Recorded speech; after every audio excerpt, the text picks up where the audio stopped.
नमस्कार दोस्तों, स्वागत है आपका अपने चैनल भक्ति साधना में। आज की कहानी बहुत ही रोचक, रोमांचक और शिक्षाप्रद है। ये कहानी है अजामिल नाम के एक ब्राह्मण की, जिसने एक वेश्या से आसक्त होकर अपना जीवन मलिन कर दिया। फिर उसके साथ क्या हुआ यह आप इस कहानी में जानें। कहते हैं भगवान का नाम कैसे भी लिया जाए कल्याणकारी ही होता है। भगवान की शरण में रहने वाले भक्तों के पाप श्री भगवान के नामोच्चारण से ऐसे नष्ट हो जाते हैं जैसे सूर्य उदय होने पर कोहरा नष्ट हो जाता है। इसी संदर्भ में कन्नौज के दासीपति ब्राह्मण अजामिल की कथा आती है।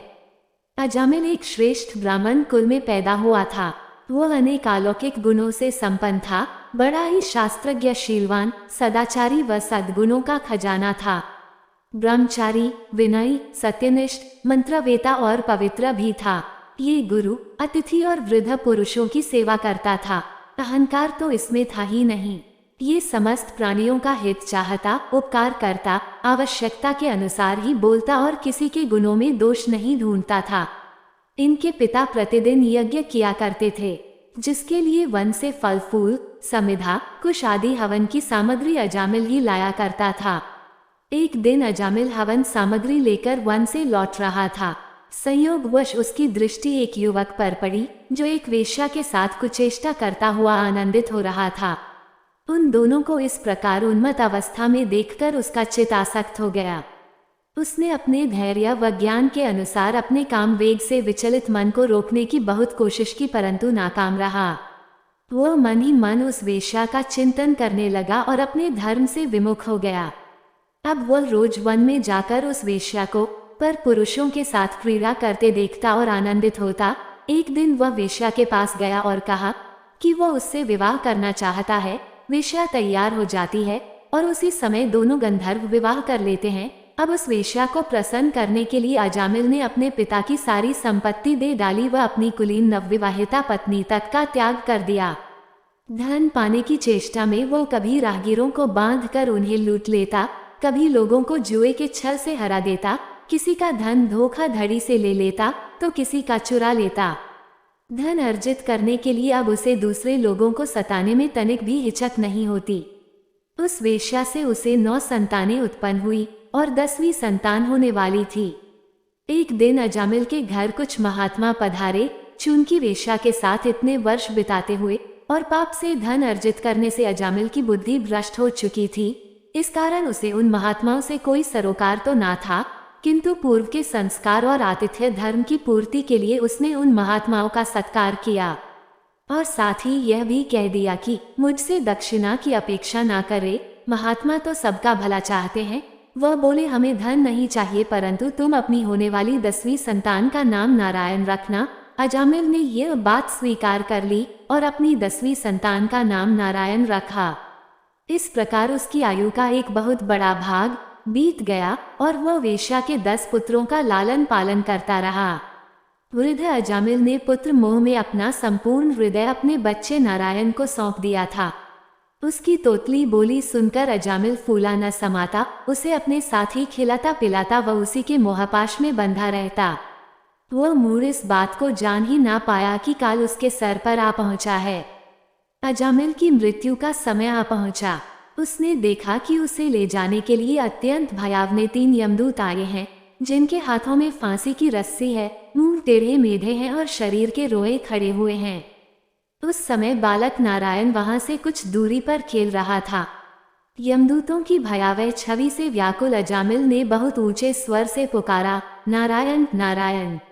भगवान के पार्षदों ने देखा कि यह मरते समय हमारे स्वामी भगवान नारायण का नाम ले रहा है, अतः वे तुरंत वहां आ पहुंचे।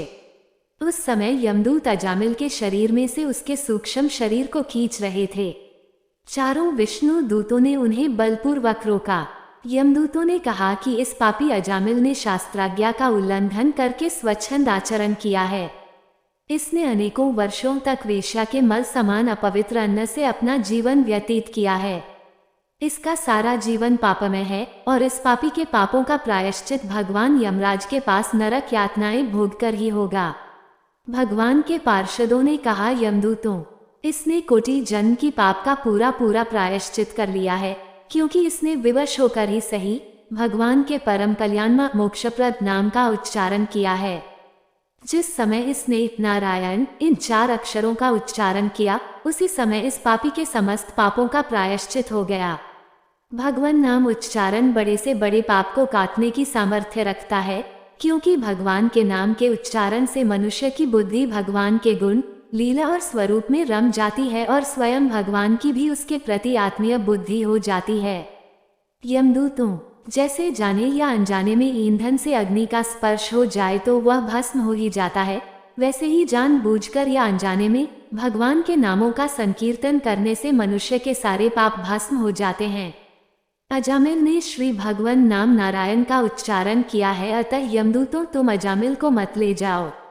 भगवान के पार्षदों ने भागवत धर्म का पूरा निर्णय सुना दिया। वह अजामिल को यमदूतों के पाश से बचाकर मृत्यु के मुख से छुड़ा लिया। अजामिल ने यमदूतों व विष्णुदूतों के सारे संवाद को देखा व सुना। वो यमदूतों के फंदे से छूटकर निर्भय व स्वस्थ हो गया। सर्व पापहारी भगवान की महिमा सुनने से अजामिल के हृदय में शीघ्र ही भक्ति का उदय हो गया। उसे अपने जीवन पर बहुत पश्चाताप होने लगा। उसके हृदय में संसार के प्रति तीव्र वैराग्य होने लगा।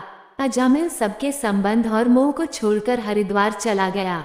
योग मार्ग व आत्मचिंतन का आश्रय लेकर अजामिल ने इंद्रियों, मन व बुद्धि को विषयों से पृथक कर भगवान में लीन कर दिया। तब उसने देखा कि उसके सामने वही 4 विष्णुदूत खड़े हैं जिन्हें उसने पहले देखा था। अजामिल ने सर झुकाकर उन्हें नमस्कार किया। उनका दर्शन पाने के बाद अजामिल ने उसी तीर्थ हरिद्वार में गंगा के तट पर अपना शरीर त्याग दिया और तत्काल भगवान के पार्षदों के साथ स्वर्णमय विमान पर आरूढ़ होकर आकाश मार्ग से भगवान लक्ष्मीपति के निवास स्थान बैकुंठ को चला गया। दोस्तों, प्रस्तुति पसंद आई है तो वीडियो को लाइक और चैनल को सब्सक्राइब करना ना भूले। जल्द ही अगली प्रस्तुति लेकर आऊंगी। कृपया चैनल से जुड़े रहे। धन्यवाद।